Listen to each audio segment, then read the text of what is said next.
All right. So thank you so much for having me. It is truly an honor to be here to speak. And before I dive in, I want to give it back to Cass. Watching Cass grow into such a leader has been an honor because I've seen her since she started to now, and not only forging a path for herself, but forging opportunities for her peers and for her classmates. So thank you, Cass. It's been an honor. And next, I want to acknowledge everyone that made this event possible, the facilitators, the teachers, the mentors. So can we give them a huge round of applause?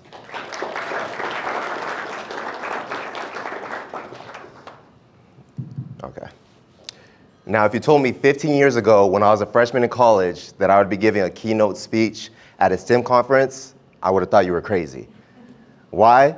Because at that time, I had a 2.2 GPA, I was terrified of public speaking, and I had no idea where my life would lead me. So here I am today, and I'm so thankful for the path my life has gone on.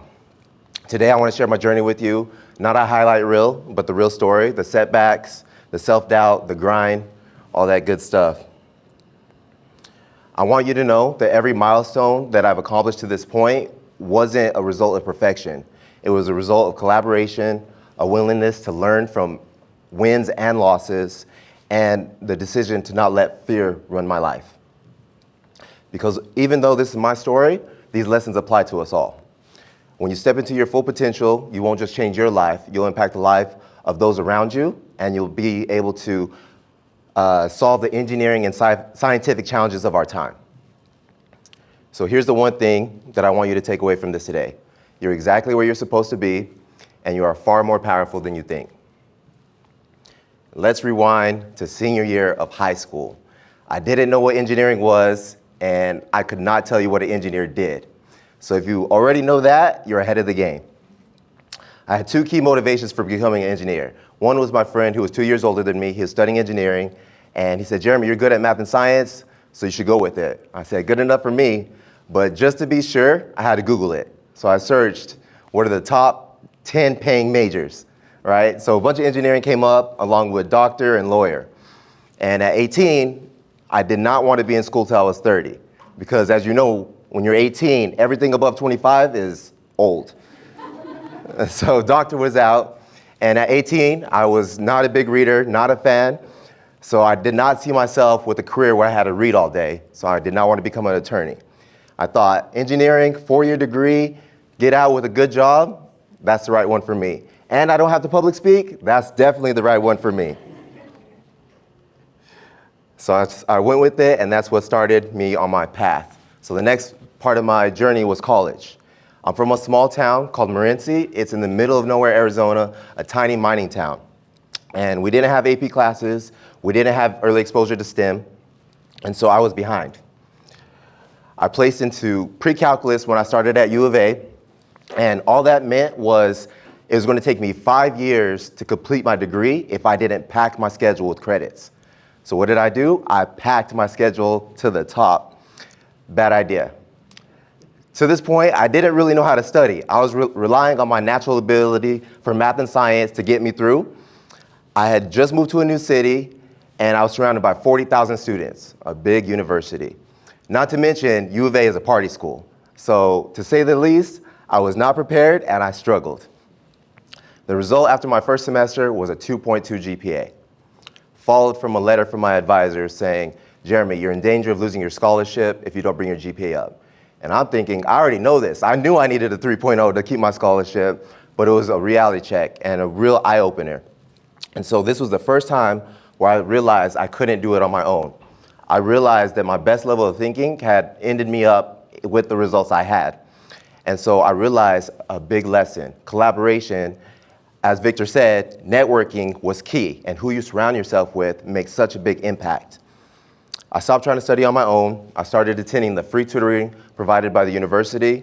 I made office hours a priority. I joined engineering clubs, and I began plugging into study groups. From that, my circle of friends changed a little bit. I spent more time with people that had a big vision for their future, not the people that were occupied on where the next party was. Don't get me wrong, I still partied hard, but my priorities are at least in check now. I figured out how to study, I built new habits, and I clawed my way up to a 3.0 to keep my scholarship. Now, I know my path may look a little bit different than yours. I went straight from high school to a major university, U of A, with 40,000 plus students. And with that many people, you quickly realize you're just a number. But here at Southwestern, you've had something different. You've had the chance to build your foundation in an environment that's more personal, more intentional. And because of that, many of you have already developed the skills and habits that will carry you into this next phase of your life. And if you're just starting here at Southwestern, know this: starting at a community college is a gift. You're not behind. You've had the opportunity to walk into your next chapter of life with the next opportunity with the tools and discipline that many students at large universities never get. Or in my case, it took me a full, painful freshman year to learn all these lessons. And then on top of that, you get the advantage of starting fresh. Fresh GPA, no climbing back from a 2.2, so take advantage of that. Going into this phase, whether it's the next semester here at Southwestern, a research position, an internship, or your first semester at a university, I encourage you, whatever your next phase is, to find the system that works for you as fast as possible. The faster you find the right environment, the right circle, the right peers, the greater your impact will be, and the smoother your transition will feel. And it's very important to adapt, because we're no longer in the era where success is dictated by your IQ. We are living in technology and AI, machine learning age, where now the people who thrive are the ones that adapt the fastest. Adaptability is the new superpower. So use this next phase of your life as a personal challenge. How quickly can you adapt? How quickly can you learn and grow? Because the faster you build that skill, the more unstoppable you will become. Now back to my story. So I make it to sophomore year, got my scholarship, and I'm feeling confident. I'm now in Calculus 2, and I'm like, I got this, I know how to study, I have a great circle around me, I got the habits, everything's good, until the exam 1 comes. So I get to exam 1, and I'm like, I'm gonna ace this is gonna be a breeze. The professor's handing out the papers, and he puts my test on my desk. I look down, and I draw a blank. I forget everything that I studied, everything that I practiced. This was the longest hour of my life, trying to guess through this test. And as most of you know, you can't guess through a math exam. By the end of the test, I already knew the result. I was mad, embarrassed, angry, all the above. My friend's next to me saying, how'd you do, how'd you do? I don't think I replied to him, I was that mad. So a week goes by, and we're getting the test back. I already know the result, like I said. Paper hits my desk, I look down, my heart drops, 36%. The worst grade I had ever got in my life. And at this point, I was angry to say the least, right? I was angry to say the least, and there was no curve to make matters worse. It was supposed to be a layup, but like I said, I froze. So to make matters worse, I get a call a few days later from the engineering advisor. She said, Jeremy, I saw the results of your Calculus 2 exam, and you may want to consider changing your major because engineering may not be for you. And you may be sitting there like, dang, this advisor really doesn't like Jeremy. But she was just doing her job, and what I really want you guys to understand is that this was the worst grade of my life, and the person that was telling me to quit was the person I was supposed to look up to. So I had an opportunity there to make a choice. I could believe the grade, I could believe the advisor, I could believe the fear, or I could believe in myself. Because deep down, I believed I could overcome it. And that belief comes from something that I've learned over the years, and that is confidence is a contract you make with yourself. Every time you keep your word to yourself, every time you show up when it's hard, you build belief, you prove to yourself you're built for more. You learn you can trust yourself. And that belief is stronger than any fear. So I chose the hard path. I stayed in engineering, I studied harder, I aced every exam, and to this day, I don't know if I got a B or C in that class because the grade wasn't important. What mattered most was that I didn't let one opinion, one grade, one moment, one failure define me. And because of that, I stand in front of you as an engineer. So after graduation, I got my first job in sunny San Diego at Solar Turbines. And I laughed because Victor was saying that you go to school to learn how to learn. And since I started my career at Solar Turbines, I have not used Calculus 2 once. And so I really was just learning how to learn, and with some pain along the way. I was finally doing what I studied, metallurgy and material science. For those of you who don't know, Solar Turbines is in the oil and gas industry, and I was working on gas turbine engines doing failure analysis. So I did that for 4 years, and then I moved on to the supply chain group, where I was a supply chain technical engineer, and then the world changed. The pandemic hit. I was sent home from work to work from home, and I worked from home for a year, and then about a year in, I get a call from my manager, and he says, Jeremy, we're going through some tough times. You're getting laid off. I was stunned. I was asking questions on the phone. I was like, is it my performance? What could it be? But he's like, it's just the way of the world right now. And so after I hung up that call, I realized it was really an opportunity.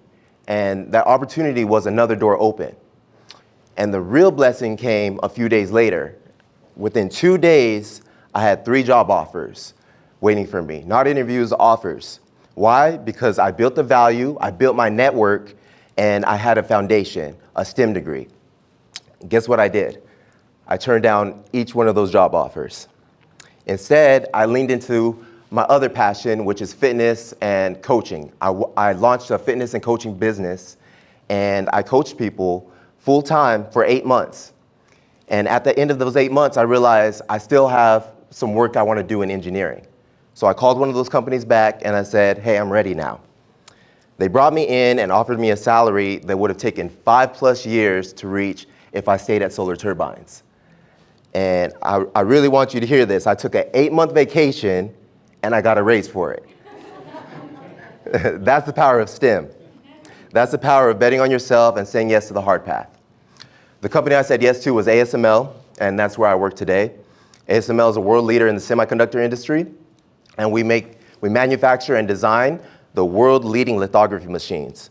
And so what these machines do is they make the chips that are in your phone, that are in this computer, that are in cars, every device, and they're powering the future. AI, machine learning, all of that. So ASML is at the center of it, and I could not have imagined when I was 18 years old to work for a world leader like ASML. But my journey is proof that you don't have to have it all figured out at the start. When you bet on yourself, the right doors open, sometimes even better ones than you imagine. Now, you might be sitting there thinking, easy for you to say, you've already been through it, but I want to flip that on you. You're here in this room, which means you've already overcome so much. Every class, every hardship, every family challenge, you push through. And that's proof. Proof that you're not here by accident, proof that you belong in rooms that you're about to walk into, and proof that you're strong enough to keep going.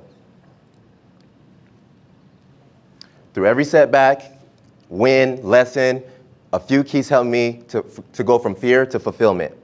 And I want to leave them with you. First, build confidence. Confidence is earned every time you keep a promise to yourself, especially when it's hard, you get stronger.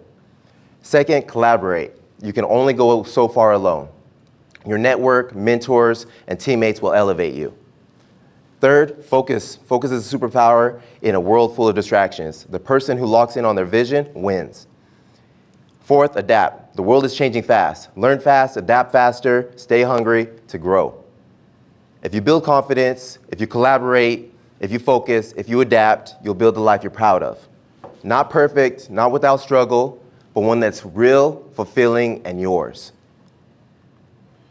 When I started this talk, I mentioned how scared I was to speak when I was a freshman in college. Scared to fail. But the truth is, I wasn't scared of speaking. I was scared of what would happen if I gave it my all and still fell short. Sometimes we're not afraid of failure, we're afraid of our potential. But what happened if you stopped being scared of what could go wrong and got excited about what could go right? Let me leave you with one of my most favorite quotes from one of my favorite movies, Coach Carter. Our deepest fear is not that we're inadequate, our deepest fear is that we're powerful beyond measure. Your playing small does not serve the world. As we are liberated from our own fear, our presence automatically liberates others. So don't play small, bet on yourself, keep your word to yourself, show up and collaborate, and build a life that you're proud of. Thank you.